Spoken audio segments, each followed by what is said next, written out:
Muy bien, buenos días. Buenos días con todos. Buenos días, buenos días. ¿Cómo estamos? Buenos días. Confirmen el audio, buenos días. ¿Se escucha bien? ¿Sí? Sí, Buenos días, profe. sí, ¿no? ¿Qué tal, chicos? ¿Cómo están? Sí. Muy bien, vamos a empezar. Bueno, mi nombre es César Vega, docente de psicología, y hoy día vamos a ver algo que tiene que ver con las escuelas, un poquito con la historia de la psicología, ¿ok? Porque ustedes recuerdan, la psicología tiene dos etapas, ¿no? Una etapa precientífica y una etapa científica, ¿ya? La etapa precientífica es la etapa de la especulación sobre el alma, tiene que ver mucho con la filosofía, esta primera etapa, donde se habla, se especula, se intuye sobre esta condición llamado alma, ¿no? Y lo que podemos decir del alma es que el alma es racionalmente entendible su existencia, o sea, uno puede entender que exista algo llamado alma, pero el alma no es científicamente demostrable. O sea, si uno quiere de repente estudiar al alma, no lo va a poder hacer de manera científica. Ahora sí. ¿Ya? Porque el alma escapa a la ciencia, ¿se da cuenta? Sobre el alma uno puede hablar, uno puede intuir, uno puede creer. El alma es una entidad metafísica, pertenece a la filosofía, pertenece a la religión, pertenece al esoterismo, ¿no? A la brujería, qué sé yo, pero no pertenece a la ciencia. Si la psicología pues quería o quiere convertirse en ciencia, tenía que dejar de lado el alma, ¿no? Es así como la psicología se va a convertir en una ciencia de la conducta y no en la ciencia del alma, ¿ok? ¿Ya? Y esta transformación, este paso de la psicología, ¿ya?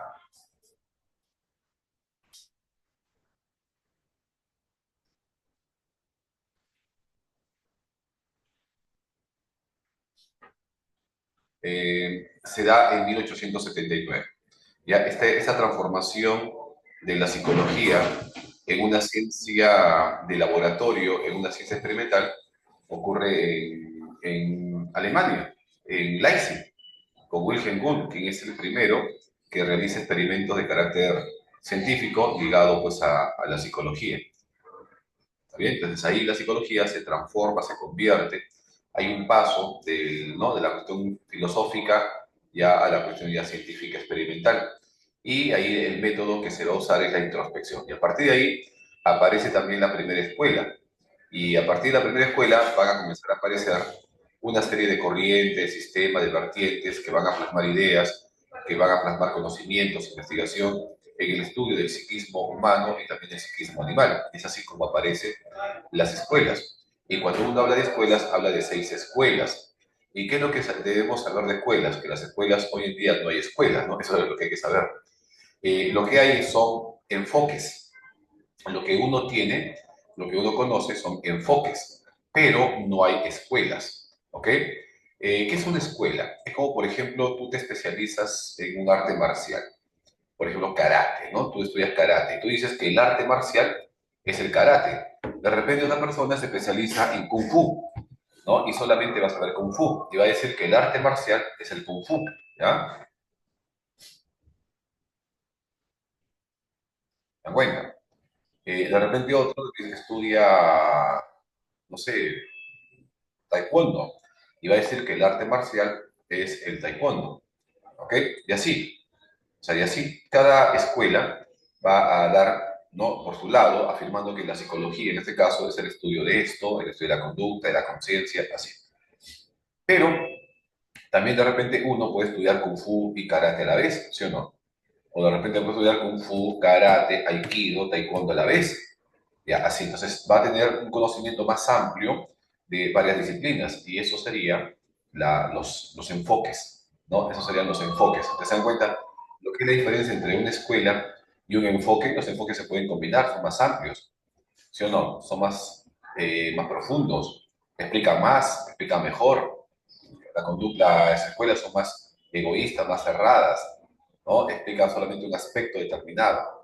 ¿Ok? Aparte que los enfoques también son postulados psicoterapéuticos. O sea, las escuelas son no solamente teorías, pero los enfoques son también terapia. Entonces hay una diferencia entre lo que es la escuela y lo que son los enfoques. ¿Ya? Entonces hoy vamos a hablar acerca de las escuelas psicológicas. Por eso les preguntaba, chicos, a ver, ¿cuál es el objeto de la psicología?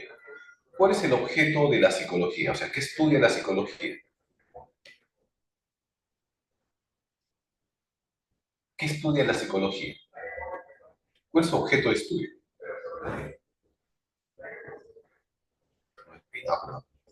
¿Cuál es el objeto de estudio, chicos, de la psicología? ¿Qué estudia la psicología? Los leo. Excelente, Dafne. Muy bien. Estudia la conducta y los procesos mentales, ¿no? Muy bien. Estudia la conducta para, a partir del estudio y conocimiento de la conducta, se puedan conocer y comprender los procesos mentales. ¿Ok? Porque si yo voy directamente a estudiar la mente, los procesos mentales, es como el alma, es algo abstracto. ¿Sí o no? Es algo abstracto. Entonces, mejor estudiar la conducta, que la conducta es expresión de la vida mental, porque la mente se expresa en la conducta. Entonces, conozco la conducta, estudio la conducta y a partir de ahí puedo conocer, puedo comprender, puedo entender lo que pasa por nuestra mente. Entonces, lo que hacemos es interpretar la conducta, los gestos, la mirada, las posturas, para poder entender qué pasa por la mente de las personas. Cuando el psicólogo interpreta que la mente, o la conducta, perdón, para poder conocer e inferir lo que pasa por la mente de las personas, esto se llama hermenéutica. La hermenéutica del gesto. Chicos, ¿cómo se llama la interpretación de la conducta para poder comprender los procesos mentales? ¿Cómo se conoce? Pues esa palabrita que consiste en interpretar la conducta para poder conocer los procesos mentales. Por ejemplo, chicos, digo así, ¿no? Chicos, la psicología es el estudio de la conducta y de los procesos mentales. Ah, ¿cómo estoy? ¿Qué estoy mostrando? ¿Qué estoy manifestando? ¿Qué pasa por mi mente? ¿Cómo me siento yo mental, emocionalmente?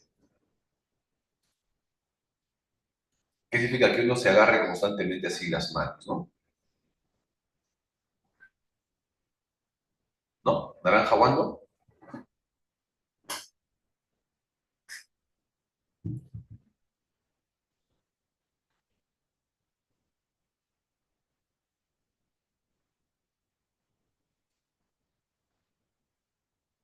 No, bueno, se llama hermenéutica, ¿ya? Hermenéutica. Chicos, tienen que participar, si no estamos por gusto, no vamos a aprender, ¿no? Es un monólogo, ustedes se van a cansar si no participan, si ustedes no interactúan, no hay un feedback, va a ser plano, ¿ok? Tiene que haber pues interacción, tienen que participar porque la clase es para ustedes. O sea, la clase es para ustedes, si no participan, entonces, ¿no? ¿A dónde vamos?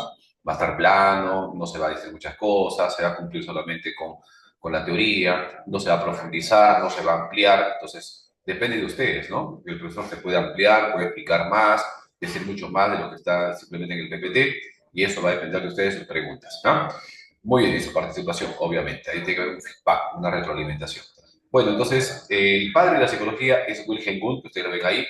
Ese simbolito que aparece acá no es un trinche, no es un tridente, es la palabra psi, que es una palabra griega, que significa justamente alma, y ese es el símbolo de la psicología.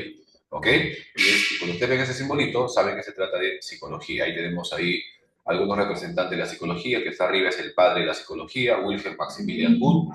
El que está al lado izquierdo, ustedes lo conocen, es el del condicionamiento clásico. ¿Quién es el autor del condicionamiento clásico? ¿Quién es el autor del condicionamiento clásico?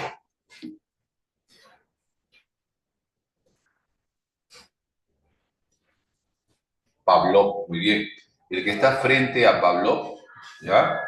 El que está frente a Pavlov es William James, del funcionalismo, ¿no? El hombre multifacético, tenía como 10 profesiones. Y el que está abajo siempre con su puro, siempre con su habano, murió de cáncer a la mandíbula por mucho fumar, es Sigmund Freud, el padre del psicoanálisis, ¿no? Entonces aquí vemos algunos autores muy importantes dentro de la psicología. Y déjenme decirles que ningún psicólogo, ninguno que aparece acá es psicólogo. Ninguno que aparece acá, ni Gu, ni Jung, ni Pavlov, ni Freud, son psicólogos. No, ninguno es psicólogo. ¿Por qué? Porque el primer psicólogo profesional es Watson, ¿no? Del conductismo. Y los primeros filósofos psicólogos no eran psicólogos, ¿no? ¿Se dan cuenta? Bien, entonces aquí un poquito la historia, porque decíamos que la filosofía tiene mucho que ver con la psicología. O sea, una de las madres, o uno de los antecedentes de la psicología es la filosofía. ¿Ok? Por ejemplo, ahí la filosofía, primero podemos mencionar incluso antes de esto, ¿no? Incluso antes de Sócrates, antes de Platón, por ejemplo, podemos mencionar ahí a Pitágoras. A Pitágoras se puede mencionar como dentro de la filosofía. Él habla de la metempsicosis, que es la reencarnación del alma, ¿no? Ahí aparece la figura de Platón, que habla de que el alma es inmortal y se reencarna. Aristóteles dice que el alma es la forma del cuerpo, el alma está unida al cuerpo de manera inseparable. Hipócrates habla de los temperamentos, ¿no? Los cuatro temperamentos, el sanguíneo, el colérico, flemático, melancólico, eso lo habla en el siglo V a.C. Sócrates también creía en la inmortalidad del alma, por eso que Platón también, como seguidor de Sócrates, como no, cree que el alma es inmortal y se reencarna. Y por ahí pues tenemos también a Galeno, que va a seguir un poco la tradición de Hipócrates, ¿no? De los cuatro humores, ¿ya? De los tipos humorales, ¿no? Y así la psicología, chicos, tiene antecedentes, va avanzando, ¿ok? Hasta convertirse pues en lo que es hoy día una ciencia, ¿no? De tipo social. Y ahí aparece en la Edad Media San Agustín, que sigue la filosofía de Platón, aparece Tomás de Aquino, que sigue la filosofía de Aristóteles, y así la filosofía en la Edad Media como que se matiza, como que recibe la influencia de la teología, ¿ok? Y se explica, por ejemplo, que las enfermedades mentales, la locura, se debe a una posesión demoníaca. En la Edad Media se consideraba que las enfermedades mentales eran una posesión no demoníaca, se explicaba el alma desde el punto de vista demonológico, demoníaco. Entonces se le sometía a un tratamiento cruel, se le hacía un huequito en la cabeza, como ustedes ven abajo, en la imagen de la derecha inferior, donde se le hacía un hueco en la cabeza con un cincel, pensando de que el alma endemoniada iba a abandonar el cuerpo por ese agujero. ¿Ok? Pero luego, gracias a la influencia de la medicina, de las ciencias naturales, se llega a la conclusión de que las enfermedades mentales no se deben a una posesión demoníaca, sino que son una enfermedad natural, así como el cuerpo se enferma, la mente también se enferma, y que el diagnóstico y tratamiento de las enfermedades mentales quedaría a cargo de psiquiatras y psicólogos, ¿no? Es así como la psiquiatría como que se reforma, porque antes de la psiquiatría se trataba mal a los pacientes enfermos, se los azotaba, se los torturaba, se los trataba peor que animales, ¿no? Y gracias justamente a esta renovación de la psiquiatría con Philippe Pinel, un psiquiatra francés, renueva la psiquiatría y dice que con amor, con cariño, se pueden curar las enfermedades mentales. Esto ya lo decía hace mucho tiempo Hipócrates, ¿no? Y es así como la psicología también recibe el aporte de las ciencias naturales, de la medicina. Pero también en la edad no moderna, ahí recibe la influencia de Descartes, ¿no? Va a decir que el hombre es un compuesto de cuerpo y alma, y que el cuerpo y el alma son diferentes, pero están unidas en la glándula pineal. ¿Ok? Hume acaba con la creencia del alma, Hume dice que el alma no existe, y así la psicología, como ustedes se dan cuenta de su historia, va recibiendo la influencia de muchas ciencias, de la filosofía, de la fisiología, hasta de la física. Y cuando recibe la influencia de la física, ¿ok? Ya se convierte en más rigurosa, y ahí aparece el tema de la sensación, que fue estudiado justamente por Weber y por Fechner, ¿no? Que son dos psicofísicos que ustedes ven acá arriba, ¿no? ¿Se dan cuenta? Entonces, así la psicología también recibe la influencia de las ciencias naturales. Y gracias a la física, la psicología se convierte en una ciencia de laboratorio, en una ciencia experimental. Y así la psicología un poquito va avanzando, ¿no? Hasta que aparece la primera escuela.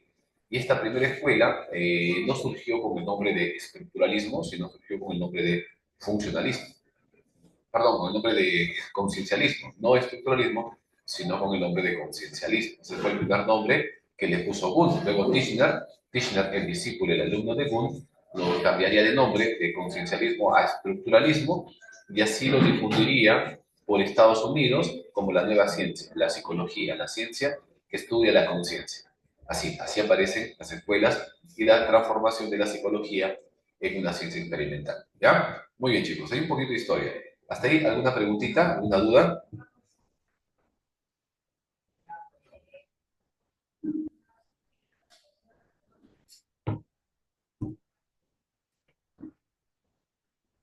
A ver, todo bien. Ok, listo. Ustedes, chicos, guíense eh, por el nombre de la escuela. ¿Ya? Guíense por el nombre de la escuela.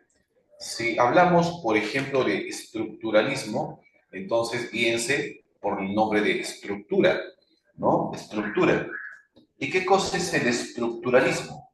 El estructuralismo es el estudio de la estructura de la mente o de la conciencia.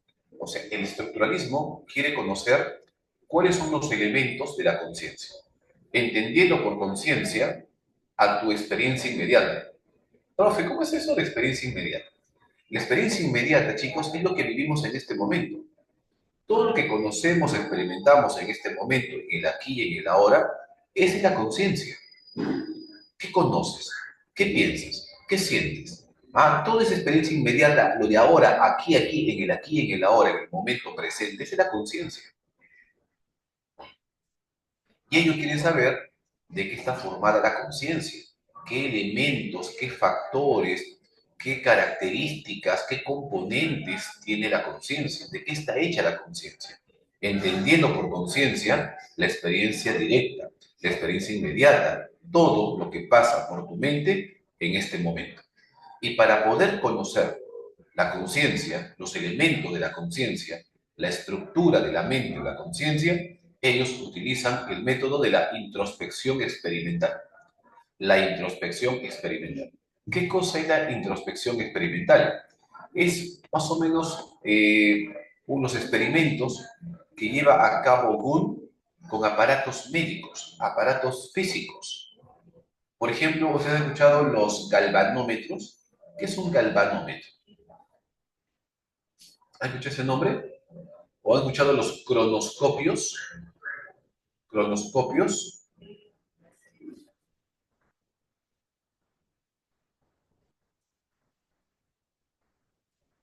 ¿sí?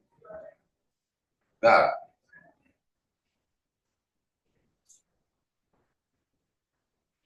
sí, ¿no? Ya, los galvanómetros miden los cambios en la sudoración de la piel, ¿ok? Claro, la conducción, ¿no? Del impulso nervioso, los cambios eléctricos, ¿no? Que se producen en la piel también. Esos son galvanómetros. También utilizaron cronoscopios, que son aparatos que miden la reacción mental, la rapidez de tu reacción mental. ¿Cuánto te demoras a responder una pregunta? ¿Cuánto es la raíz cuadrada de 25 más 10? ¿Cuánto te demoras en responder esa pregunta? Ya, esos son cronoscopios, 15. Muy bien. ¿No? Así. Ya, esos son cronoscopios. También utilizaron polígrafos para medir los cambios en tu cuerpo, ¿no? En tu pulso, tu respiración, ritmo cardíaco. Ya, eso se llama introspección experimental. Eso se llama introspección experimental. Y eso fueron lo que utilizaron los estructuralistas para poder conocer de qué está hecha nuestra mente, qué elementos, qué factores, qué componentes tiene la conciencia, ¿no? Y llegaron pues a la conclusión de que la mente o la conciencia está formada por tres tipos de átomos mentales, tres tipos de elementos, imágenes, sensaciones y sentimientos. Así, ¿no? Así lo definen ellos. La mente está formada por imágenes, por sentimientos y sensaciones. Ahí está. Es como te pregunto, chicos, ¿de qué está hecho tu computadora? ¿No? ¿Cuáles son los elementos de tu computadora? Entendiendo, por ejemplo, que tu computadora es la mente y la conciencia. ¿Ya cuáles son sus componentes? Y tú dices pantalla, cámara, teclado, mouse, integrados, memoria, circuito, ya todos esos componentes que son los elementos de tu computadora, eso es lo que investiga el estructuralismo. ¿Cuáles son los elementos, los componentes de la mente? ¿Ok? Ese es el estructuralismo. Quieren conocer la estructura o elementos que conforman la conciencia, entendido por conciencia a la experiencia inmediata. ¿Está bien? ¿Ya? A la experiencia inmediata. Y es así como surge pues una reacción contraria, ¿no? Al estructuralismo, porque aparece una crítica, y esta crítica viene del funcionalismo, que dice que por qué uno tiene que estudiar la estructura de la mente, o sea, por qué es importante conocer si la mente tiene o no tiene una estructura. ¿Para qué sirve saber si la mente está formada por imágenes, por sensaciones y por sentimientos? Y ya está formada por eso. ¿Y qué hacemos con eso? ¿Cómo lo usamos? ¿Para qué sirve ese conocimiento? O sea, el funcionalismo adopta más bien un fin práctico, pragmático, un fin utilitario. No es que simplemente lo conozca y ahí queda. No. ¿Qué hacemos con ese conocimiento? ¿Cómo lo usamos? De tal manera que nos beneficie. De tal manera que podamos usar eso en nuestro beneficio para poder resolver problemas de nuestra vida cotidiana y adaptarnos de la mejor manera al entorno. O sea, ¿qué busca el funcionalismo? Busca la adaptación del hombre a su entorno. ¿Y cómo se va a adaptar? Ajá, conociendo cómo funcionan los procesos mentales. Por eso es que critica el estructuralismo, porque es muy simple, es muy teórico, no aporta nada práctico. Entonces, como no aporta nada práctico, entonces aparece el funcionalismo para decir que el objetivo de la psicología no es conocer los elementos o los componentes de la conciencia, sino saber cómo funcionan, cómo utilizar estos procesos en nuestro beneficio para adaptarnos y resolver problemas de nuestra vida cotidiana. O sea, más pragmático, ¿no? Más científico también, más científico, ¿ya? Y así aparece el funcionalismo. ¿Quién es el que comenzó a hacer investigaciones dentro de esa escuela? William James. William James, en su laboratorio de Harvard, comienza a investigar, ¿no?, de manera psicológica. Y el que lo va a desarrollar o lo va a estructurar como una escuela es John Dewey, que ustedes ven abajo, ¿no? El que investigó un poquito el arco reflejo, ¿ya? Entonces, ahí aparece el funcionalismo. ¿Y cuál es el objeto de estudio del funcionalismo? Bueno, las funciones, fines o propósitos de la mente en busca de su adaptación. Cuando ustedes escuchen la palabra adaptación, resolver problemas, inteligencia, pragmatismo, toma de decisiones, estamos hablando de la escuela funcionalista. Y cuando ustedes escuchen la palabra estructura, componentes, elementos, segmentación, fragmentación de la mente, estamos hablando del estructuralismo. El estructuralismo se pregunta, ¿cuáles son los componentes de tu laptop? ¿No? Entendiendo por laptop a tu mente, a una analogía. Pero acá los funcionalistas se preguntan, ¿para qué sirve tu laptop? ¿Cuál es el fin de tu laptop? O sea, ¿para qué sirve tu laptop? Y tú dices, profe, para escuchar la clase, para aprender, para conectarme con mis amigos, para mis juegos, ¿no? Para divertirme, en redes sociales, es decir, un fin. O sea, este aparato puede ser utilizado de muchas maneras, ¿ok? Lo que importa no son sus componentes, sino la función que le damos a la computadora. ¿Para qué sirve? Eso es lo que los funcionalistas preconizan, ¿no? El uso del estudio de la psicología como algo práctico, es decir, conocer los procesos mentales para usar estos procesos mentales en nuestro beneficio, resolver problemas de nuestra vida cotidiana y de esa manera adaptarnos de la mejor manera al entorno. Es como yo te pregunto, chicos, a ver, ¿para qué sirve el miedo? ¿Para qué sirve el miedo? ¿El miedo sirve para algo? ¿Cuál es el fin del miedo? Profe, producir miedo. No, pues, pero ¿cuál es su objetivo? ¿Cuál es su fin?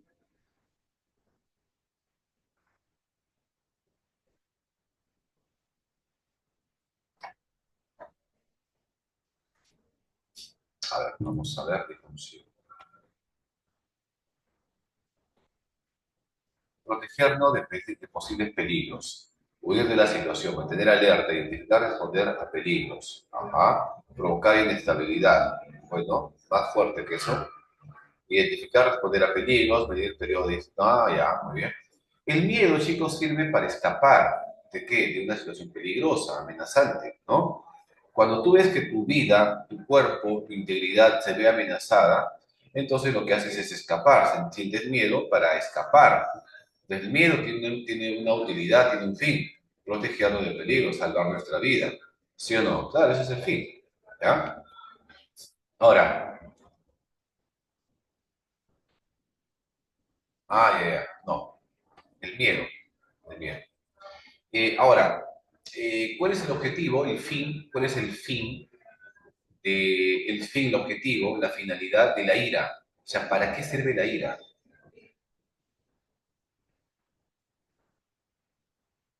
¿Para qué sirve la ira?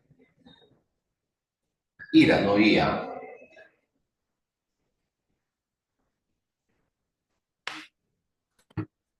La cabeza primero. Cortando información.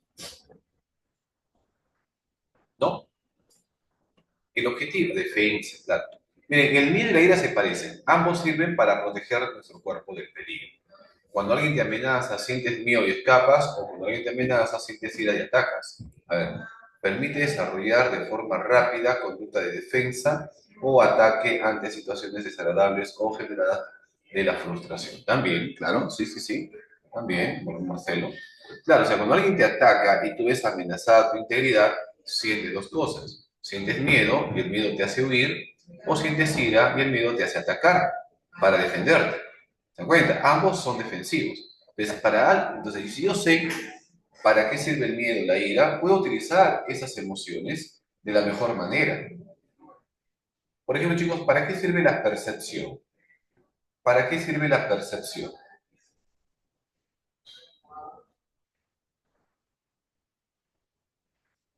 ¿Para qué sirve la percepción?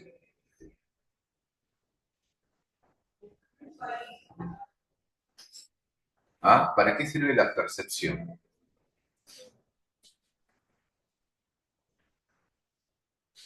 Ver con claridad los problemas, claro, muy bien, ver con claridad, interpretar información, ya, reconocer oportunidades, reconocer cosas peligrosas, ¿no? Claro, o sea, se dan cuenta, ya, esa es la utilidad del funcionalismo. O sea, estudia los procesos mentales para saber cómo funcionan y de tal manera poder usar estos procesos en nuestro beneficio de la mejor manera para adaptarnos. Entonces, cuando ustedes escuchen adaptación, resolución de problemas, toma de decisiones, pragmatismo, estamos hablando del funcionalismo, ¿ya? Y cuando hablamos de elementos, componentes, estamos hablando del estructuralismo. Ajá. Y ahora, cuando esto surgió, esto fue en Estados Unidos. Mientras esto ya aparecía en Estados Unidos, esta escuela aparece en Viena, en Austria, el psicoanálisis, ¿no? El psicoanálisis se debe a la portentosa mente de un solo hombre, un médico y neurólogo austriaco llamado Segismundo Freud. Pero como su nombre Segismundo no le gustaba, se hizo llamar Sigmund, Sigmund Freud, ¿no? Considerado como el padre de la psicología. Ahora, chicos, el estructuralismo estudia la conciencia. El funcionalismo estudia la conciencia. Pregunta, ¿qué estudia el psicoanálisis?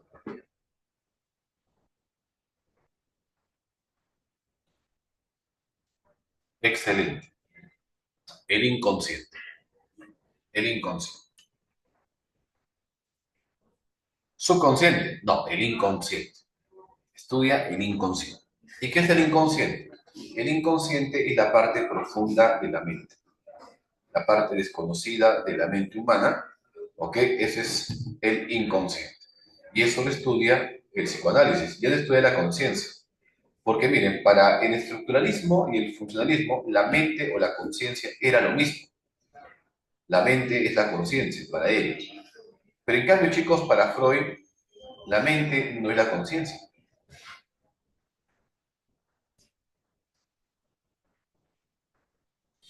Para Freud, la mente no es la conciencia.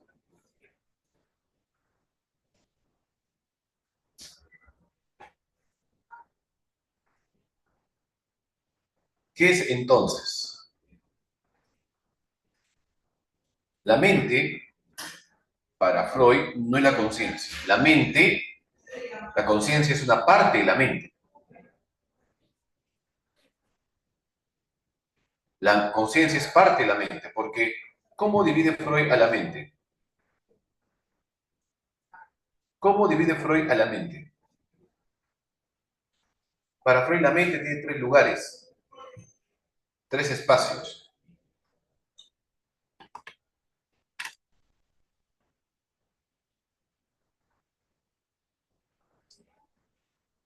Claro, el consciente, el preconsciente y el inconsciente. Claro, esos son los tres lugares. A eso Freud lo llama el iceberg. La mente es como un iceberg, como un bloque de hielo, en la cual la puntita del iceberg representa la conciencia. La parte intermedia es el preconsciente y la parte profunda que está dentro del mar, tapándonos, porque está en el interior profundo, ese es el inconsciente. Consciente, preconsciente, inconsciente. ¿Ok? Ahora la pregunta, chicos, es, ¿Qué estudia el psicoanálisis? ¿El consciente, el preconsciente o el inconsciente? El psicoanálisis estudia el inconsciente, ¿ya? El inconsciente. ¿Y qué utiliza Freud? ¿Qué utiliza el psicoanálisis para poder conocer el inconsciente? ¿Cuál es su método? ¿Cuál es su método? ¿Cuál es el método del psicoanálisis?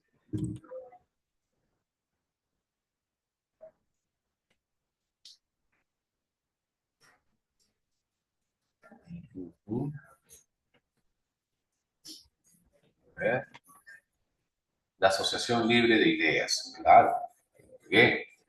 El método del psicoanálisis es la asociación libre. La hipnosis, sí, pero luego lo descarta. Sí, también la interpretación de los sueños, pero sobre todo el método, chicos, es la asociación libre de ideas. ¿En qué consiste la asociación libre? Consiste en decir lo primero que se te ocurre, lo primero que te viene a la mente cuando escuchas algo. Lo primero que se te viene a la mente, lo primero que se te ocurre es el inconsciente. Porque si tú lo piensas, lo analizas, ya es tu consciente.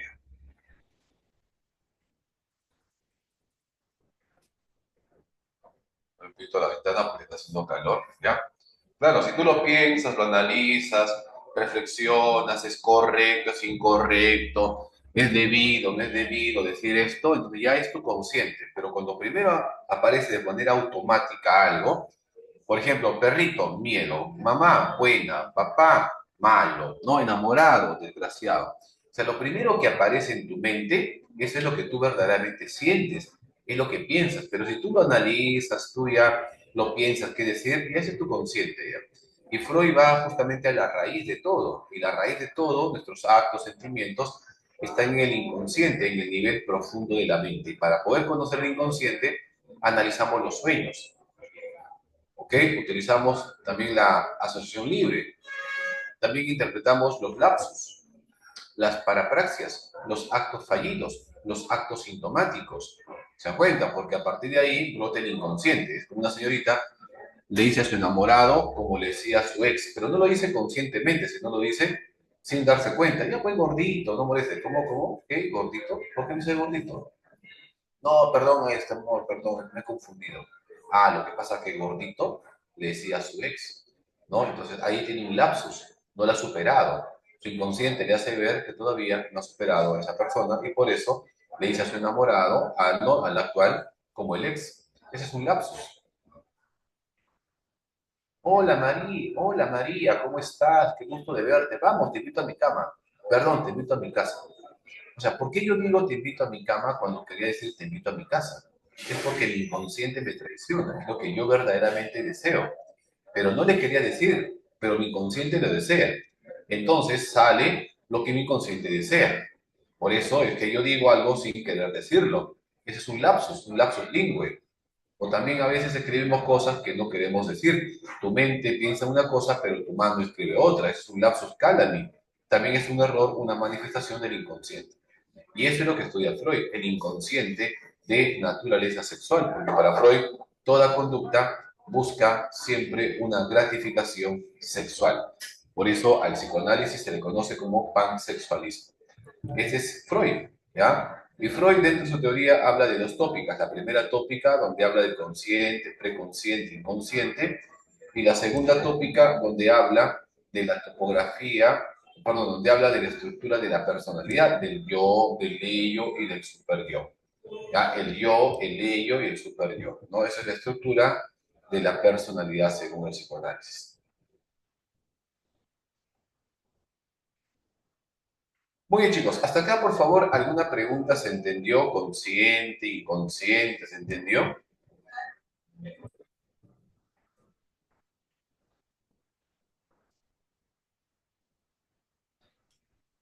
Ok. Todo clarinete, todo cicatriz, todo cintura. ¿Ah? Cinta, cintura.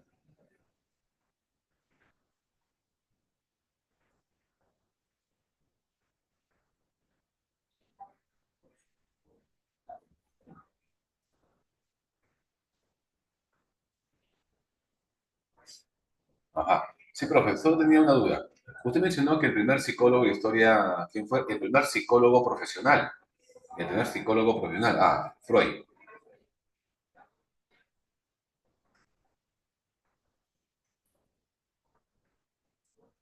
Perdón, Freud, digo, Watson, Gordon Watson, perdón. El primer psicólogo profesional es Watson, John Watson. John Bradus Watson, el padre del conductismo. Es el primer psicólogo.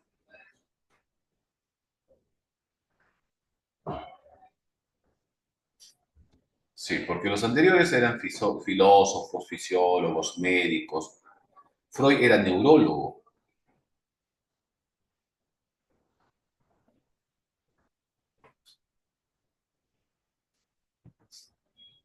Freud era neurólogo, ¿no? Ya, muy bien.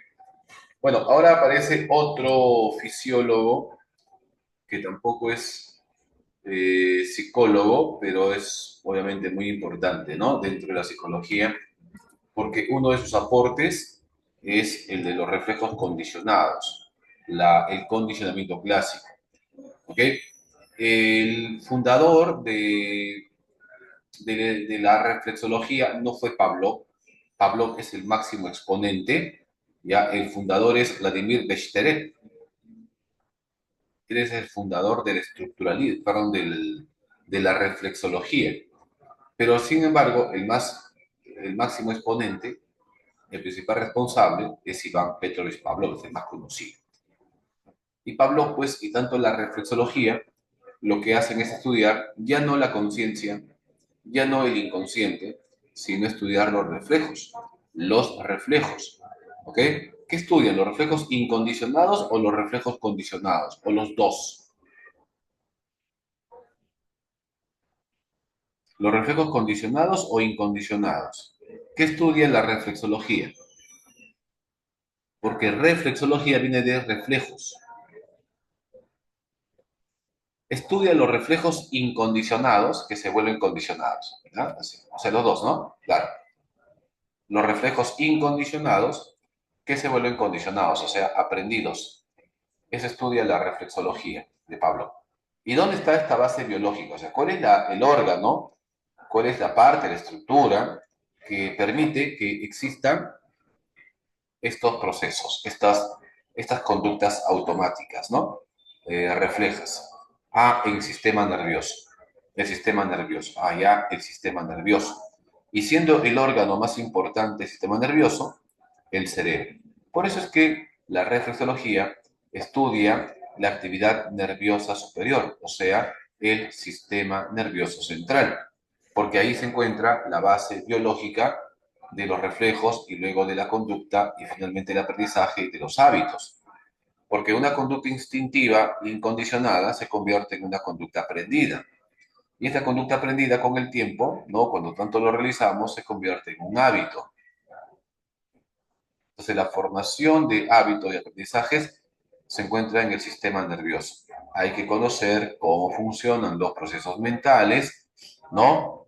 Hay que conocer, hay que saber que la base biológica de esta mente o de esta conducta o de esta reacción está en el cerebro. Por lo tanto, estudian la actividad nerviosa superior. O sea, son más experimentales, más empíricos en la reflexología. Y justamente el aporte más importante es la teoría de los reflejos condicionados, ¿no? De Pavlov, conocido como condicionamiento clásico. ¿Está bien? Condicionamiento clásico. Y bueno, pues el condicionamiento clásico lo que hace es un poquito conocer cómo se forma la conducta, qué interviene en la conducta, ¿ok? Y esto se llama reflexología porque es el estudio experimental del sistema nervioso como base de la conducta y los reflejos incondicionados, que son conductas automáticas, que luego se convierten en conductas condicionadas, que son aprendidas. ¿Está bien? Ya, esta es la primera partecita de la escuela. Miren acá como una especie de resumen. Ya, estos son algunos resúmenes del estructuralismo, funcionalismo, ¿no? Psicoanálisis, su objeto de estudio, su método y el aporte que hace cada escuela, ¿ya? Cada escuela. Vamos ahora entonces a continuar con la siguiente parte de las escuelas psicológicas las escuelas psicológicas 2. Entonces, la reflexología sirve de base al conductismo. Watson toma, vamos a poner acá, vamos a avanzar esto, ¿ya? Watson toma de Pavlov sus postulados. Miren ustedes los antecedentes del conductismo. Uno, el positivismo de Comte influye. ¿Por qué? Porque Watson quería convertir a la psicología en una ciencia experimental, en una ciencia de laboratorio, en una ciencia natural como la física, como la química, como la biología. Así quería convertir Watson a la psicología, por eso recibe la influencia del positivismo. Otra influencia también es Thorndike, Edward Lee Thorndike, el creador del condicionamiento instrumental. ¿Ok? ¿Qué dice, por ejemplo, un principio del condicionamiento instrumental de Thorndike? Él dice, por ejemplo, que cuando una conducta recibe una consecuencia agradable, esta conducta va a seguir. ¿Ok? Pero cuando una conducta recibe una consecuencia desagradable, esta conducta va a disminuir. A esto Thorndike lo llama la ley del efecto. La ley del efecto. La ley del efecto asegura que cuando una conducta le sigue una consecuencia agradable, la conducta se mantiene. Pero cuando a una conducta le sigue una consecuencia desagradable, esa conducta tiende a disminuir, ¿no? Y finalmente a extinguirse. ¿Se dan cuenta? Eso es lo que toma justamente Watson o Skinner en todo caso, Skinner de Thorndike, ¿ok? ¿Ya? Watson también se influye un poco de eso y Watson se influye sobre todo de Platón. Watson se influye sobre todo de Platón, del condicionamiento clásico. Y es por eso que el experimento más famoso de Watson es con el pequeño Albert, un niño de 11 meses que es condicionado en un laboratorio para que le tenga miedo a una rata blanca. ¿Se acuerdan ustedes de ese experimento? ¿No? En la cual Watson lo que hace es asociar la imagen de una rata blanca con un conejo blanco y finalmente el niño adopta una fobia generalizada a un conejo blanco, un perro blanco, un abrigo blanco de pieles, ¿no? ¿Se dan cuenta? Así, ya. Entonces, esto es así lo que da lugar a la aparición del conductismo, del conductismo.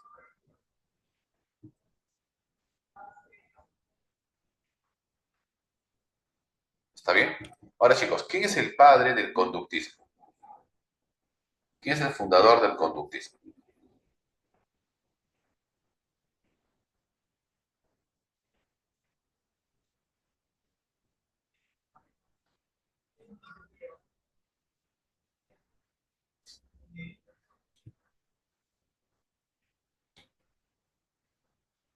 No, es Watson. El padre del conductismo es Watson, conocido como el bad boy de la psicología, el chico malo de la psicología. Watson, John Bradus Watson, el primer psicólogo profesional. ¿Ok? Padre del conductismo. Quiere convertir a la psicología en una ciencia de laboratorio, en una ciencia experimental, en una ciencia natural, como la química, como la física, como la biología. Así quiere convertir a la psicología en una ciencia natural.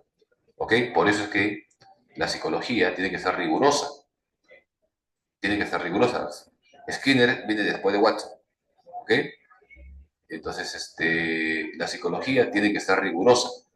Y para que sea rigurosa, tiene que estudiar algo objetivo, algo real, un hecho natural, como es la conducta, y no la mente. Por lo tanto, el conductismo rechaza la mente. Hablar de mente, hablar de conciencia, dice Watson, es hablar de una fantasía, es hablar de una reliquia de la Edad Media, es hablar de una mente primitiva. La mente no existe porque no se puede ver. Y si algo no se puede ver, no se puede medir. Y si algo no es medido, no se puede medir, no existe para la ciencia. Por lo tanto, la psicología es la ciencia de la conducta y no de los procesos mentales. Y toda conducta es aprendida y el ambiente lo determina. Por lo tanto, dice Watson que el ambiente determina lo que somos. ¿Ok? Y su frase muy conocida es: tráiganme 12 niños a mí y haré con ellos lo que quieran. Tráiganme 12 niños a mí y haré con ellos lo que quieran. Haré de ellos un mendigo, un delincuente, un presidente. Le cambio el ambiente y le cambio la vida. O sea, para un conductista, el ambiente determina tu conducta. Para un conductista, el ambiente determina tu conducta y toda conducta es aprendida. Aquí ustedes pueden ver, chicos, el experimento que hace Watson con el pequeño Albert, con su alumna Rosalie Reiner, que luego sería su amante, ¿no? Porque Watson estaba casado, su esposa se enteró, hizo un laberinto en la universidad donde Watson enseñaba y votaron a Watson de la universidad.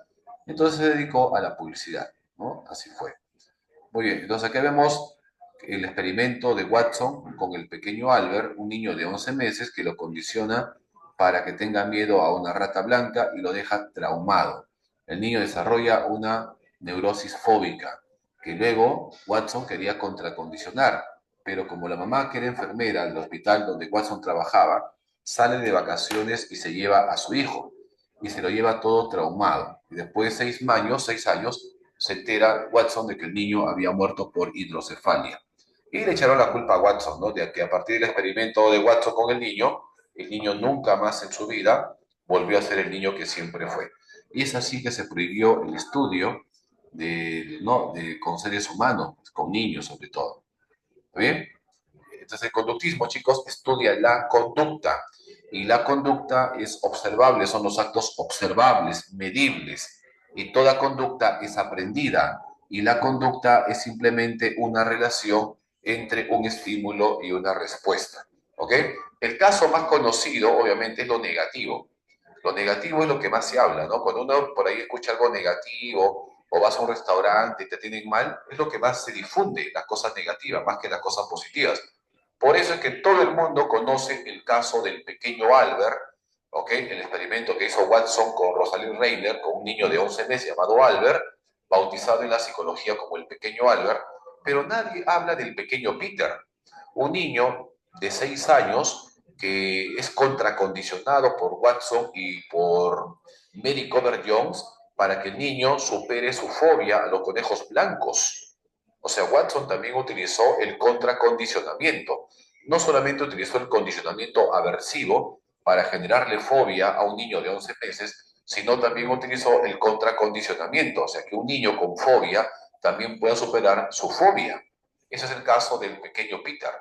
El pequeño Peter, ¿no? Que lo llevó a cabo con otra psicóloga, amiga de su esposa actual, de Rosalind Reiner, ¿no? Porque se separó de su esposa antigua por Reiner, se casó con Rosalind Reiner. Rosalind Reiner tenía otra colega, otra psicóloga, que era Mary Cooper Jones, que tenía un paciente llamado Peter, que tenía fobia a los conejos blancos, y le pide ayuda a Watson para que pueda ayudarle a superar la fobia a los conejos blancos, ¿no? Es el caso del pequeño Peter, conocido como contracondicionamiento, ¿ya? O descondicionamiento también, ¿no? Ahí está. Watson. John Watson afirma que la psicología no es el estudio de la mente, del inconsciente, sino de la conducta, de los actos observables. Después de Watson, pues viene Skinner, ¿no? Por ahí ustedes estaban hablando justamente de Skinner, ¿no? Hablaban de Skinner ahí. Miren ustedes el experimento, ¿no? De Watson. Ajá. Ahí viene luego Strondale, con la caja enigmática, los gatos.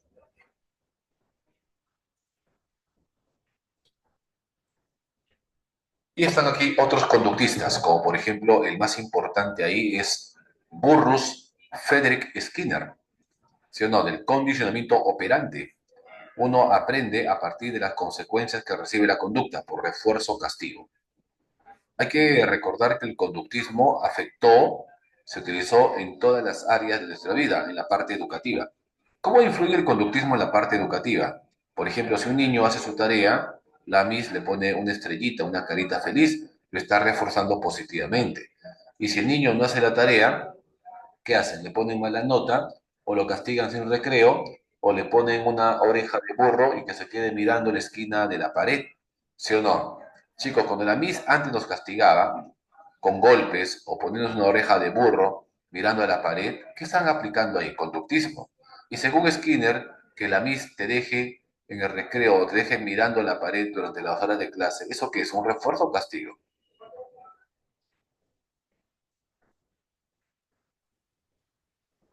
Es un castigo. Castigo. ¿Positivo o negativo? ¿Le da o le quita?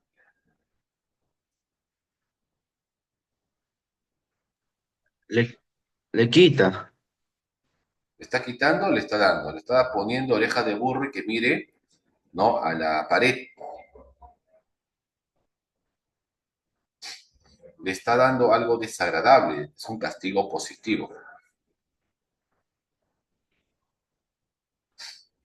Por ejemplo, nosotros en mi época nos castigaban los profesores, nos pegaban. Ah, no has hecho la tarea. Ya, ponga la mano así como si fuese una rosita. Te juntaba los dedos así como un capullito. Y agarraba y te metía 15 reglazos ahí en los dedos por no hacer la tarea. ¿Eso qué es? Castigo, pues, castigo positivo. No, positivo es porque aparece un estímulo. Negativo es cuando te quitan un estímulo. Cuando un estímulo aparece es positivo. Cuando un estímulo desaparece es negativo. Aquí está apareciendo un estímulo. Te están dando algo desagradable, castigo positivo. No lo vean como algo moral. No lo vean como algo moral. Lo positivo y lo negativo no tienen nada que ver con lo moral. Positivo no es bueno y negativo no es malo. Positivo es dar, sumar, aparecer y negativo es quitar, desaparecer. Cuando un estímulo aparece es positivo y cuando un estímulo desaparece es negativo. ¿Ok? Por eso refuerzo y castigo positivo, negativo. Ese es el conductismo, ¿no? Una de las escuelas más radicales que ha tenido la psicología. ¿Ok? Ahí está, la cajita de Skinner, que ustedes conocen, refuerzo castigo. Y bueno, pues por aquí aparecen ya otras escuelas mucho más modernas. Estas son escuelas ya contemporáneas, ¿no? Pero voy a retroceder un poquito para hablar de la primera escuela que me faltó, que es la Gestal. Ya, la Gestal. Y la Gestal es también entendida como la psicología alemana. Surge en Berlín en 1912.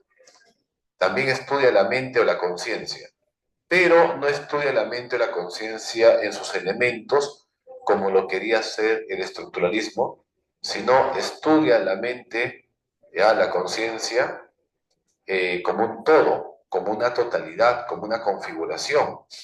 La mente es mucho más que la suma de sus partes. Es imposible fragmentar la mente a sus elementos, no se puede, porque la mente no es un producto. La mente no es algo que está ahí quieto esperando ser estudiado. La mente es un continuo fluir. La mente, ¿no? Es un continuo fluir donde desfilan pensamientos, ideas, recuerdos, sentimientos, etcétera. ¿Ok? Y todo eso es una totalidad que no se puede fragmentar a sus elementos básicos. Entonces, si la mente funciona como un todo, ¿a qué escuela psicológica se opone la gestal?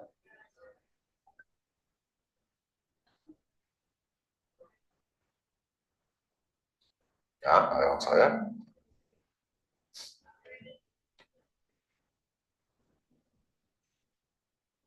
Profe, ¿un castigo negativo sería quitarle la hora de recreo? Sí, sería castigo negativo.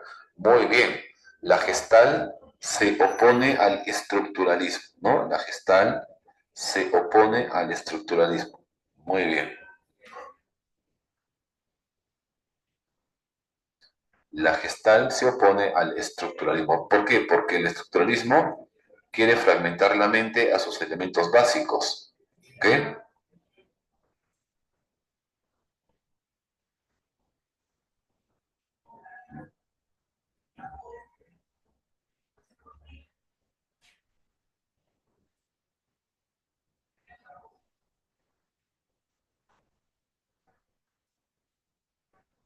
Ya.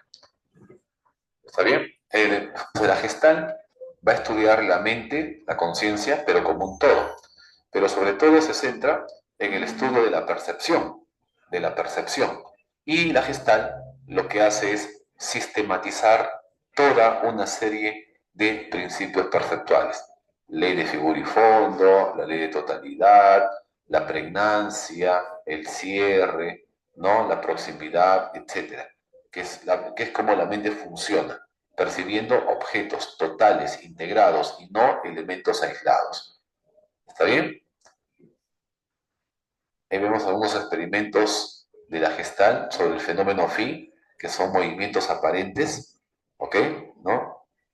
Y bueno, también vemos ahí un poquito de lo que sería el insight, ¿no? El insight. Muy bien, hemos visto esto. Ahora, dentro de esto vamos a mencionar ahora dos enfoques. Miren, son 6 escuelas, pero son 5 enfoques. A ver, chicos, escriban ustedes en el chat cuáles son las escuelas psicológicas. Son 6, ¿ah? Son 6.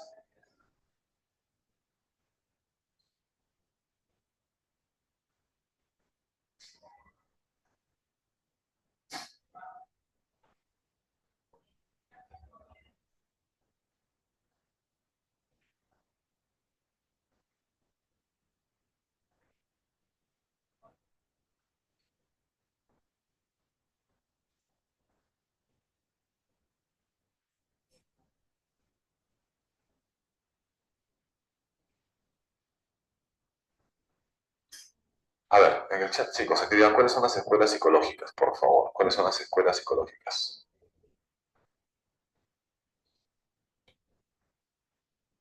Muy bien. 1, 2, 3, 4, 5, 6. Excelente. Muy bien, muy bien.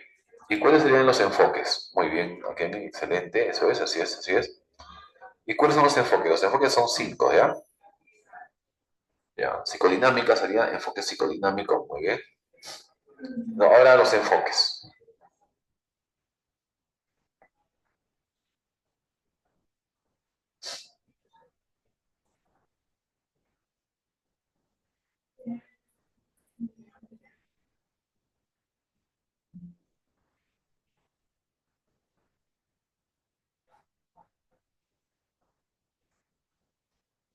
Muy bien. Psicodinámico, biopsicológico, humanista, cognitivista y humanista, ¿no? Cognitivista, humanista, biopsicológico, ideográfico. Ideográfico. Humanismo psicodinámico, neoconductista, cognitivista. Falta uno, el bio psicológico, ¿no? Muy bien, Victoria. Así es. Esos son los enfoques. ¿Ya? Nosotros vamos a revisar solamente 2 enfoques. El enfoque cognitivo y el enfoque humanista. ¿Ya? El enfoque cognitivo pues se centra en el estudio de los procesos mentales, de la mente. O sea, vuelve a retomar el estudio de la mente, pero ya no con aparatos de física, ya no con la introspección, etcétera, ¿ok? Sino más bien de manera experimental, con la computadora, tomografías, acciones computarizadas, ¿no? Con electroencefalogramas, o sea, aparatos ya más rigurosos, ¿no? Que tienen que ver también con la computación. Entonces, así es como se estudian las áreas que se activan cuando uno piensa, cuando uno habla, cuando uno crea, ¿no? Entonces, o sea, estudian los procesos mentales de manera más rigurosa, más científica, porque tiene que ver justamente, ¿no? Con el avance de la neurociencia y el avance de la computación. Los cognitivos comparan la mente como si fuese una computadora. La mente funciona exactamente igual como funciona una computadora. ¿Se acuerdan? Entonces, cuando uno habla de conductismo, de cognitivismo, habla del estudio de los procesos mentales, pero de manera experimental, ya no con la introspección. Entonces va a estudiar la percepción, va a estudiar el pensamiento, el lenguaje, la inteligencia, etc. ¿De qué manera? De manera científica, de manera experimental. Entonces, cuando uno habla, Cuando uno habla de cognitivismo, va a tener que hablar pues de Piaget, porque Piaget es el psicólogo más conocido que existe, ¿no? Piaget, el que se opone a Piaget es Vygotsky. La teoría de Vygotsky se conoce como constructivismo exógeno y la teoría de Piaget se conoce como constructivismo endógeno. Y el que recibe la influencia tanto de Piaget como de Vygotsky es Brunner. Brunner es el que crea el aprendizaje por descubrimiento, ¿sí o no? Que también son cognitivos. Luego viene el aprendizaje significativo, que también es parte de la teoría cognitiva. Ya, entonces, chicos, ¿a quién se opone el cognitivismo? ¿A quién se opone el cognitivismo?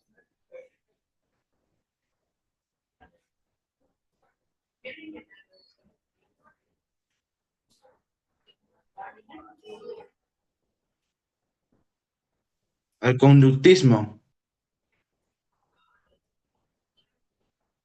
Claro, muy bien. Se opone al conductismo. ¿Y el conductismo a quién se opone?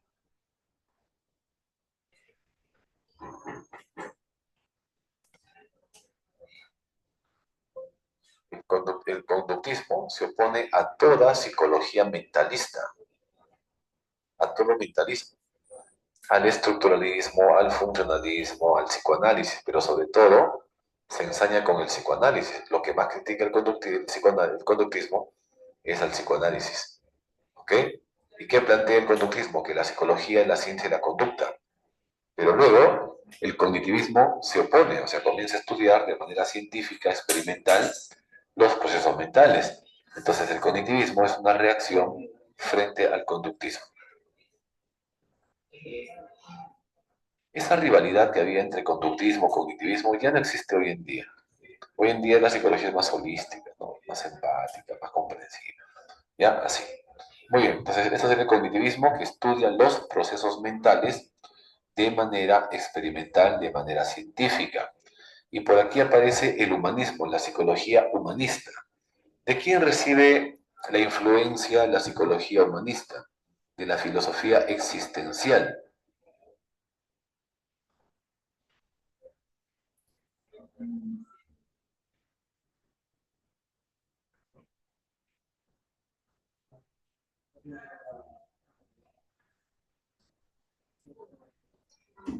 ¿Ya? Entonces, la filosofía va a influenciar bastante dentro de la psicología humanista, en la filosofía existencialista.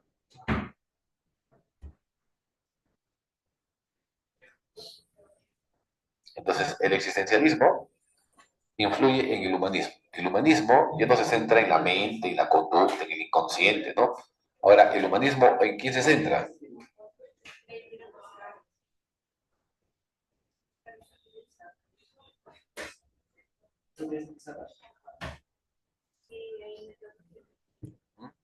Claro, Carlos, muy bien, al ser humano. ¿Y el humanismo ve al ser humano como un ser único o como un ser común?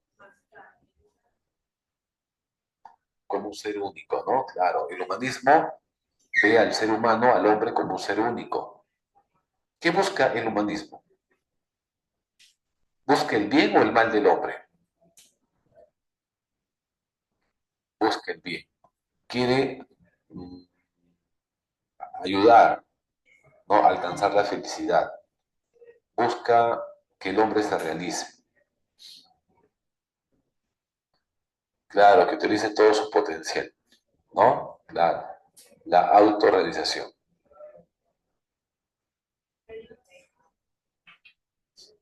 Y para ello usa el método de la filosofía existencial y también el análisis fenomenológico. Se centra en el sentido de la vida, en la realización del hombre, en la libertad del hombre. ¿Okay? El humanismo, entonces, chicos, se centra en la parte buena o en la parte mala del hombre.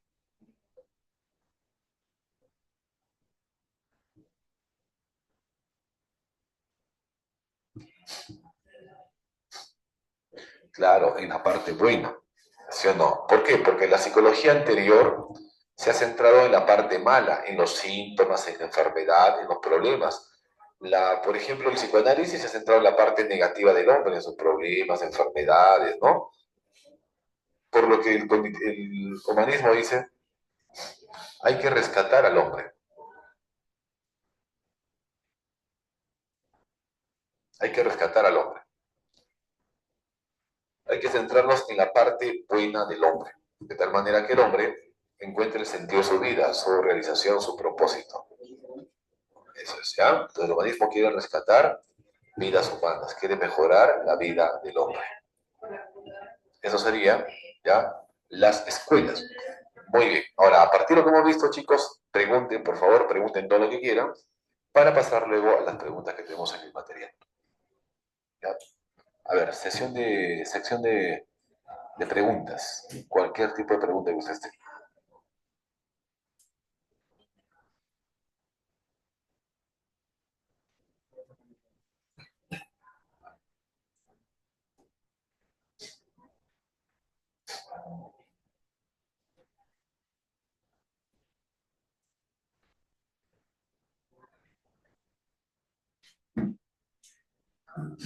¿No? El enfoque biopsicológico estudia la relación entre la parte orgánica, por ejemplo, el cerebro, el sistema nervioso, las hormonas, los neurotransmisores, ¿no? Cómo estas sustancias químicas o estas estructuras neurológicas afectan nuestro comportamiento. Por ejemplo, podemos decir, ¿no? Que esta persona es agresiva porque tiene un tumor en la parte prefrontal que le impide razonar correctamente, por lo tanto, es agresiva, por un tumor en el lóbulo en el área prefrontal. Podemos explicar también desde el punto de vista del psicoanálisis, ¿no? Que hay un impulso, un instinto destructivo, por eso ataca. Sí, ¿ya?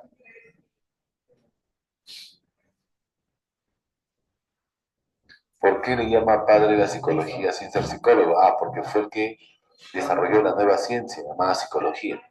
El que hizo la primera ciencia psicológica fue Wundt. Antes de él.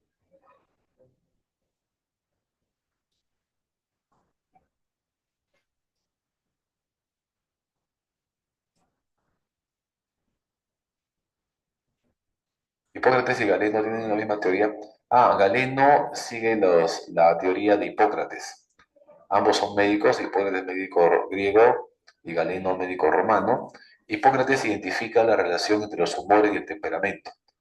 Para Hipócrates, un temperamento tiene relación con un determinado tipo de humor. Los humores son los líquidos corporales. Y Galeno va a describir cada uno de los tipos de temperamento. O sea, Hipócrates identifica la relación entre los humores y el temperamento, identifica cuatro humores, sanguíneo, colérico, flemático, melancólico, y Galeno describe cada uno de los temperamentos. ¿Okay? El enfoque psicoanalítico se centra en la sexualidad. El psicoanálisis ortodoxo radical es pansexualista. Para Freud toda conducta tiene una motivación sexual. El enfoque psicodinámico estudia también el inconsciente, pero no necesariamente de naturaleza sexual, porque la conducta puede estar motivada por otros impulsos y no solamente sexuales. ¿Ya? Así. Muy bien, pregunte más.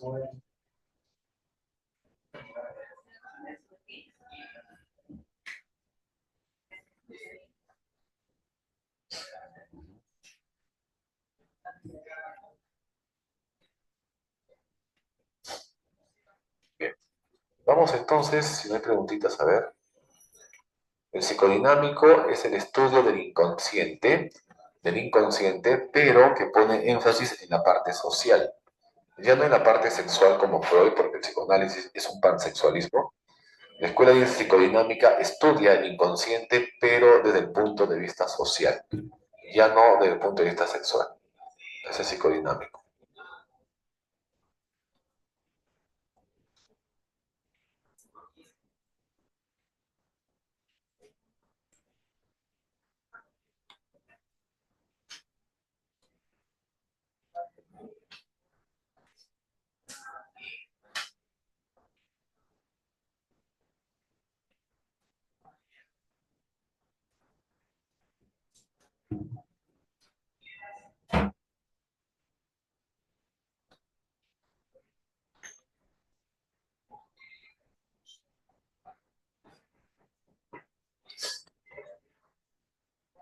segundito, tengo que buscar las preguntitas, no me encuentro.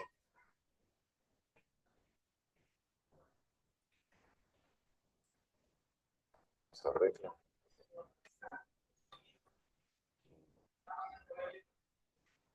Por razón, no se arregla.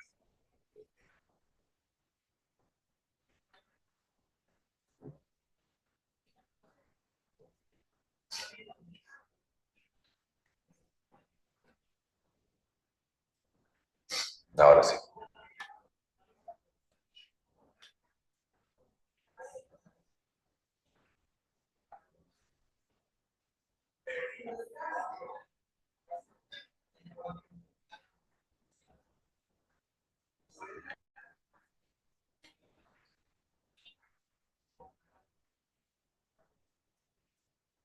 Ya, ¿se ven los chicos?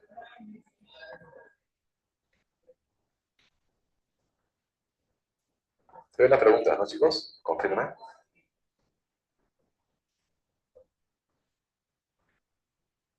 Ya. Dice, Wilhelm Wundt es considerado fundador de la psicología como una disciplina científica con base en su trabajo en el laboratorio de Leipzig. Evalúa cuáles de los siguientes enunciados son correctos.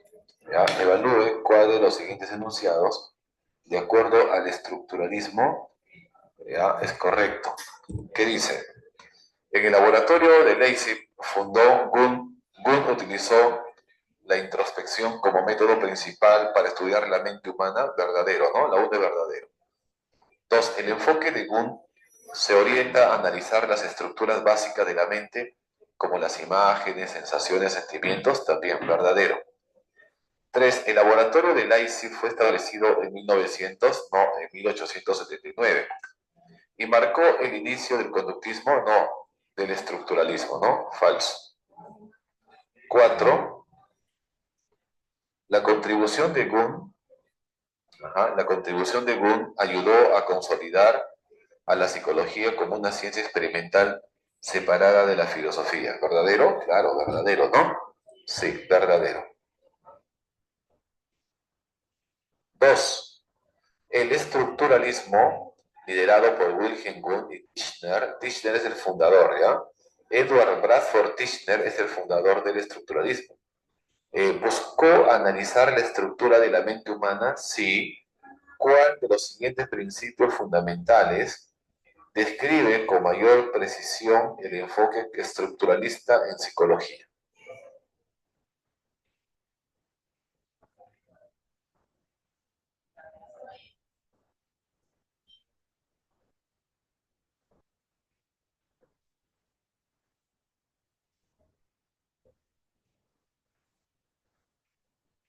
Besito ese por ahí. Vamos a ver. A ver. ¿Cuál de los siguientes principios fundamentales describe con mayor precisión el enfoque estructuralista en psicología? Sí, el estructuralismo se encargó de dividir la mente en sus componentes básicos mediante la introspección controlada o introspección experimental, llamada también introspección analítica. Muy bien. Dos, besito. Tres, el funcionalismo, influenciado por las ideas de Charles Darwin, que son de las influencias del funcionalismo, la teoría de la evolución de Darwin, enfatiza la funcionalidad de los procesos mentales. ¿Cómo explica el funcionalismo la adaptación del comportamiento humano? ¿Qué cosa es la adaptación?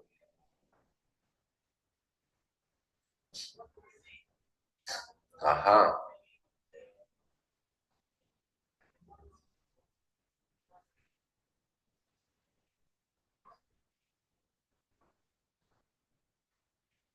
a ver, ¿cuál material? Casita, dice por ahí, sí, muy bien.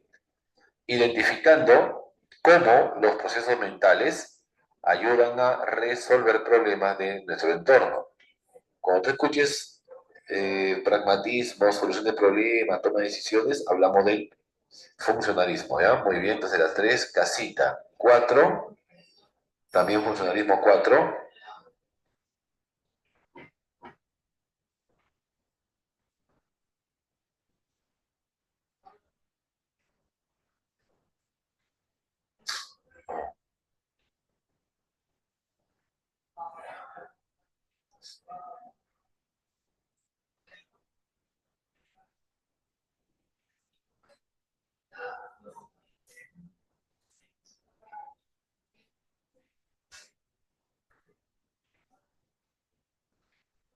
Avión. A ver. Sí.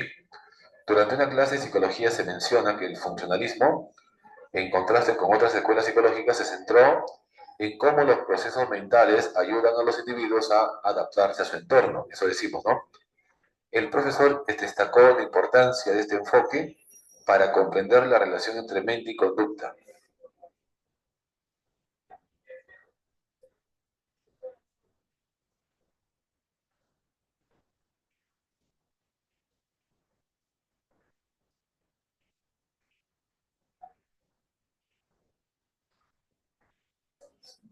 Sí son, ¿ya?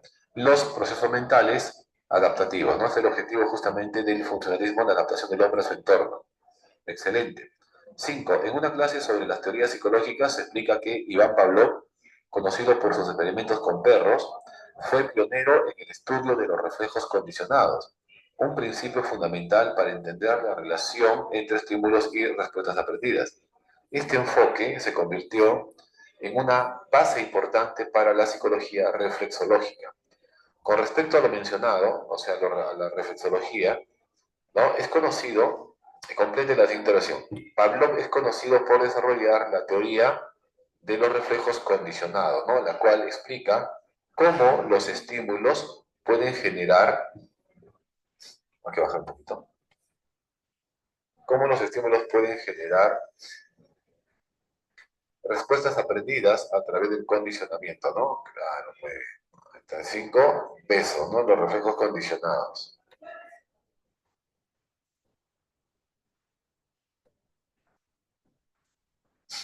Ahí está, ¿ya?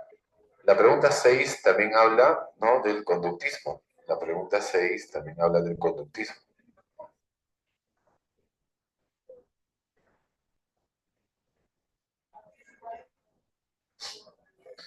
Dice, John Bradus Watson, conocido como el padre del conductismo, presentó el manifiesto conductista en 1913, marcando un cambio en la psicología hacia un enfoque centrado en el comportamiento observable. Con base en este manifiesto, evalúa las siguientes afirmaciones como verdaderas o falsas. 1. El manifiesto conductista propuso que la psicología debía abandonar el estudio de la conciencia y enfocarse únicamente en el comportamiento observable.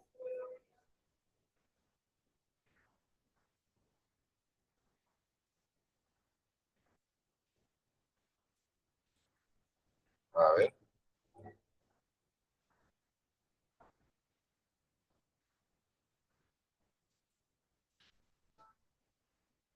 a ver. Sí, ¿no? Uno verdadero. 2.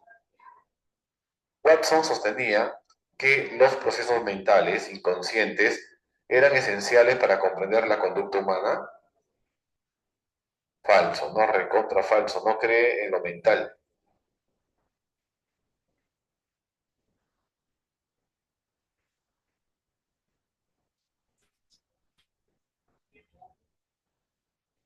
Ajá, falso también, ¿no?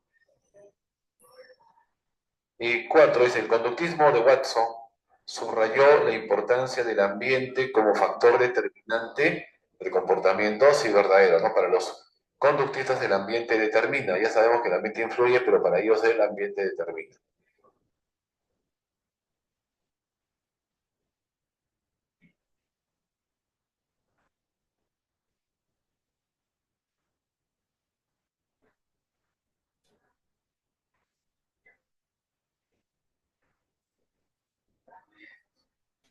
Ya, ¿qué dice? Verdadero, ¿no? Claro, muy bien. Clave entonces verdadero, falso, falso, verdadero. ¿Quién contiene esas alternativas? Verdadero, falso, falso, verdadero. Casita. Casa, lo habían hecho ustedes ya, ¿no? Casa.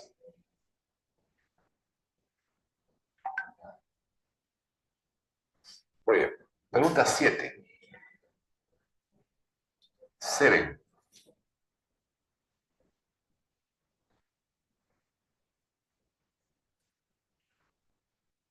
En un experimento visual se muestra a un grupo de personas una imagen con líneas discontinuas formando la silueta de un triángulo. A pesar de la falta de conexiones entre las líneas, la mayoría de los participantes afirman que un triángulo completo, ¿no? Ver un triángulo completo. O sea, la imagen está incompleta, pero nuestra mente lo percibe completa.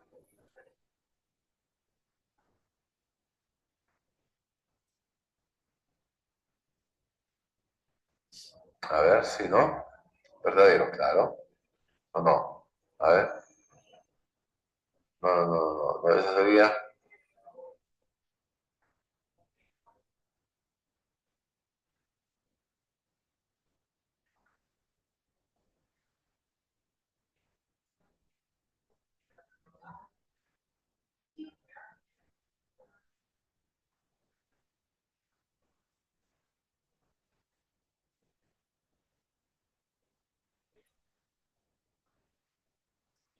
Ah, no, eso no sería continuidad, eso sería. No es un principio, ¿no? Porque continuidad habla de dirección que toma un objeto, así se ha interrumpido, la dirección no se va a mantener. Entonces, la ley de proximidad sugiere que los elementos cercanos se perciben como agrupados, parece. La ley de figura y fondo indica que distinguimos un objeto de su fondo. La ley de cierre.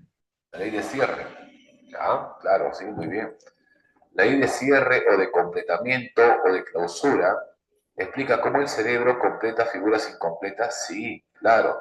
La ley de cierre o completamiento o clausura considera que percibimos objetos completos. A los elementos que le faltan, nuestra mente lo completa para verlo como un todo. Ahí vemos justamente el carácter activo de la percepción, ¿no? Entonces, la ley de cierre se explica cómo el cerebro completo,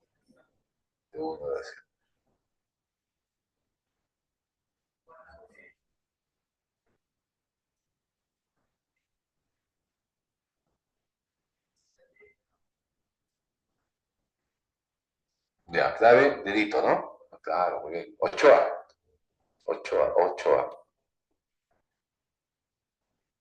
8 dice. Durante una prueba psicológica, recuerden que las pruebas psicológicas lo inventaron los funcionalistas. Durante una prueba psicológica, un niño observa una imagen de un círculo con pequeñas interrupciones en su contorno. O sea, es una figura, un círculo, pero que no está completo. Aún así, el niño identifica la figura como un círculo completo. ¿Cuál de los siguientes procesos cognitivos explica mejor este fenómeno? Ah, nuestra mente está cerrando, completando, ¿no? Entonces ahí decimos la ley de cierre, que permite percibir formas completas aunque estén incompletas. Cierre o clausura también, ¿ya? 8, casa. 9, el psicoanálisis desarrollado por Sigmund Freud se basa en tres pilares fundamentales que explican la estructura y la dinámica de la mente. ¿Cuál de las siguientes opciones describe correctamente estos pilares según la teoría freudiana? El yo, ello y superior. Muy bien.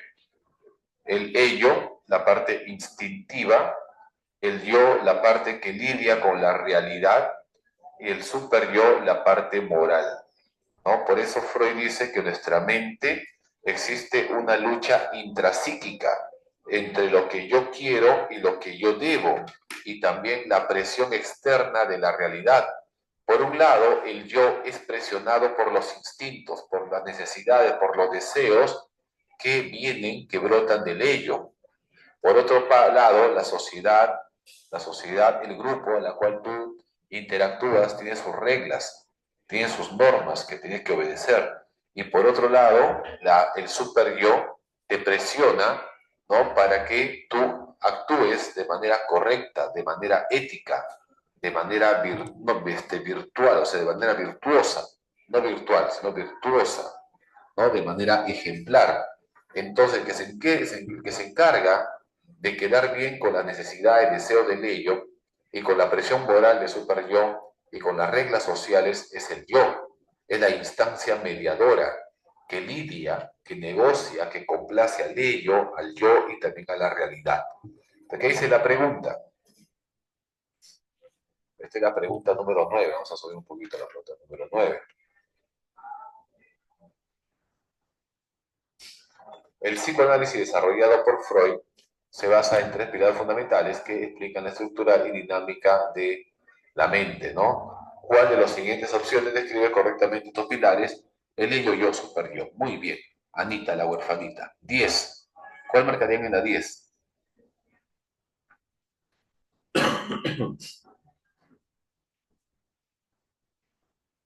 10. Durante una sesión de terapia, un paciente comenta que, aunque no recuerda con detalle el nombre de un compañero de la infancia, podría recordarlo si se le dan ciertas pistas. El terapeuta explica que esta información no está en su mente consciente en este momento, pero que puede acceder a ella con un comportamiento, ¿no? Con un pequeño esfuerzo.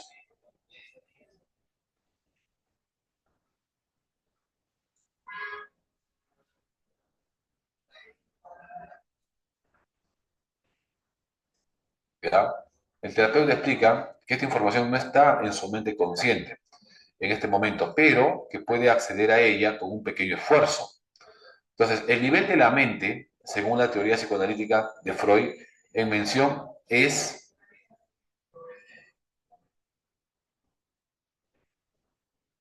¿cuál sería?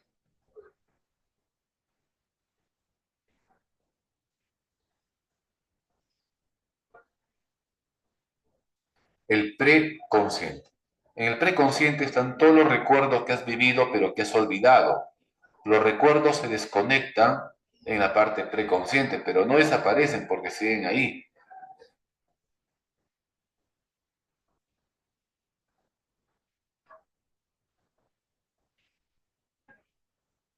Preconsciente, ¿ya? Preconsciente. El preconsciente, chicos, es la antesala, es la parte media, es la parte intermedia entre la parte consciente y la parte inconsciente. La parte externa es el consciente, la parte profunda de la mente desconocida es el inconsciente. ¿Ok? El supraconsciente. El supraconsciente, no hay supraconsciente para Freud. Puedes entenderlo tú también como lo extraconsciente. ¿Qué cosa es lo extraconsciente? Lo extraconsciente es lo que está más allá de la conciencia. ¿Y cuál es el preconsciente y el inconsciente? ¿Ok? Pero puedes también diferenciar tú el inconsciente del subconsciente, porque ustedes usan bastante la palabra subconsciente, ¿no? El subconsciente sería lo que has vivido, has olvidado, reprimido.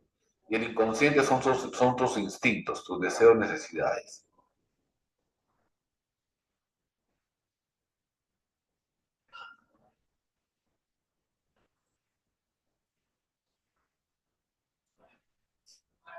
Muy bien. Ya, entonces no hay supraconsciente, no hay, a ver, subconsciente podría decir otro. ¿Cuál es la diferencia entre el subconsciente y el inconsciente? Lo inconsciente es lo instintivo y el subconsciente es todo lo que has vivido pero que has reprimido. En este caso los recuerdos se desactivan pero existen ahí en tu mente y con esfuerzo se pueden hacer conscientes. Todo eso lo explica, todo eso está en el preconsciente. ¿Ya? Preconsciente. Pregunta 11. María, una estudiante de psicología, se encuentra reflexionando sobre una situación que vivió en clase. En una discusión grupal sintió un impulso intenso de criticar a un compañero que interrumpía constantemente, pero decidió no hacerlo porque sabía que eso podría causar el conflicto. Al analizar lo sucedido, ella recuerda que una de las estructuras de la personalidad propuestas por Freud le ayudó a regular sus impulsos instintivos y considerar lo más conveniente antes de actuar. ¿Qué estructura de la personalidad, según el psicoanálisis de Freud, permitió que María regulara su impulso y optara por una conducta más equilibrada? El yo, la que se encarga de lidiar con los dos, con el ello y con el super yo, y de emitir una conducta que sea apropiada, satisfaciendo al ello, al super yo y también a la realidad, ¿no? A la sociedad. Entonces sería acá el yo. El yo es el que se encarga de realizar una conducta de acuerdo a la presión social, a la presión moral del super yo y también a los instintos y deseos del ello, ¿no? El que se encarga de emitir una conducta apropiada es el yo.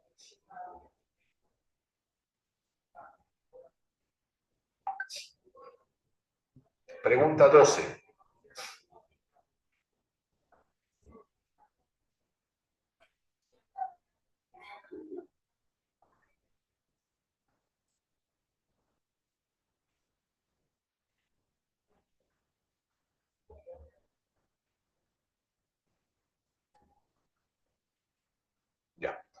Completa la siguiente oración sobre las aplicaciones de la psicología humanista en la educación. La psicología humanista en la educación fomenta un enfoque centrado en el estudiante, promoviendo la autorrealización, porque todo humanista busca la autorrealización de las personas, ¿no? Como base de aprendizaje y desarrollo, enfatizando la importancia para un crecimiento integral, la experiencia emocional, ¿no? La experiencia emocional para un crecimiento emocional.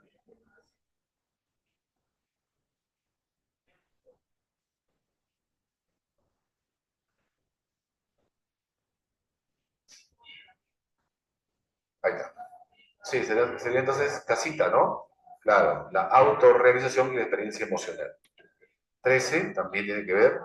Dice, completa la siguiente oración sobre la terapia centrada en el cliente de Carl Rogers. La terapia centrada en el cliente enfatiza la importancia de crear un ambiente terapéutico basado en en la aceptación incondicional. Ajá, sí, en la aceptación incondicional. La comprensión auténtica, empática también, ¿no? Y genuina del terapeuta.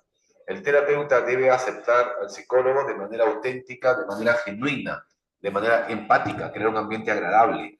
Esa es la función principal de la terapia, hacer que ese paciente se sienta bien, no que acompañar en el proceso al paciente. Eso es lo que promueve Carl Rogers. Pregunta 14, penúltima.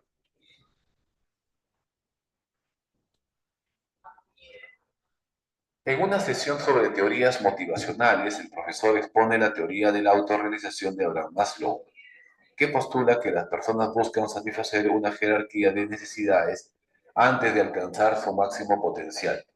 En este contexto, se menciona que, según Maslow, las necesidades básicas deben ser cubiertas antes de que una persona pueda enfocarse en los niveles más altos como el crecimiento personal. Con base en esta teoría, identifique cuáles de las siguientes afirmaciones son correctas sobre la autorrealización y la jerarquía de necesidades de Maslow. Uno, la autorrealización es el nivel más alto en la jerarquía de necesidades, ¿no? Ahí está.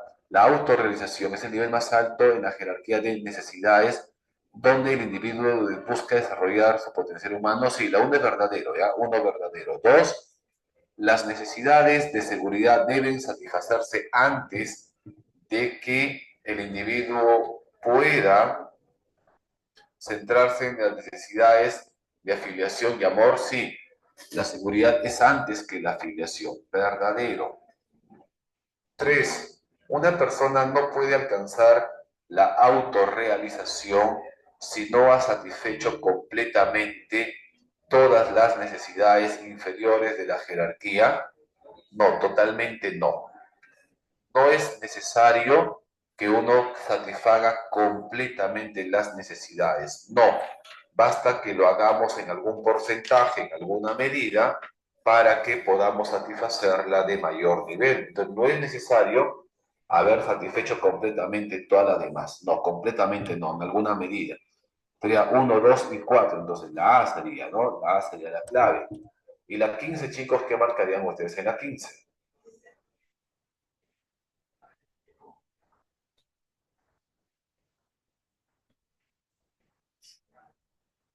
En una clase de psicología, los estudiantes analizan las diferencias entre el conductismo y el cognitivismo, se oponen, ¿no?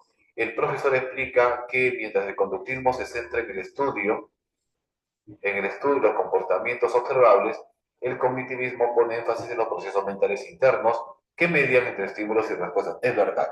Para evaluar la comprensión de los estudiantes se les pide determinar, ¿no?, el valor de verdad de las siguientes afirmaciones en relación con la comparación entre conductismo y cognitivismo. El conductismo considera que el aprendizaje es un cambio observable en el comportamiento, sí, mientras que el cognitivismo se enfoca en cómo se procesa y almacena la información. Verdadero, la uno verdadero.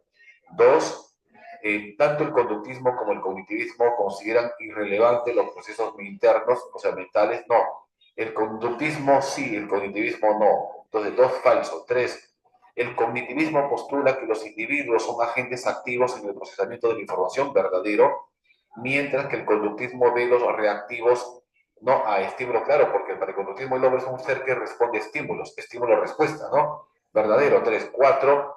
El conductismo se enfoca en el condicionamiento clásico y operante, mientras que el cognitivismo se interesa en funciones mentales como la memoria, la percepción. Verdadero también.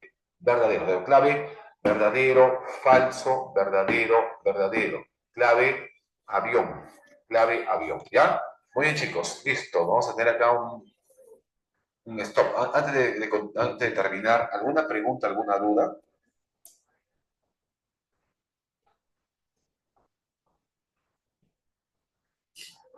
Sí, 15 la.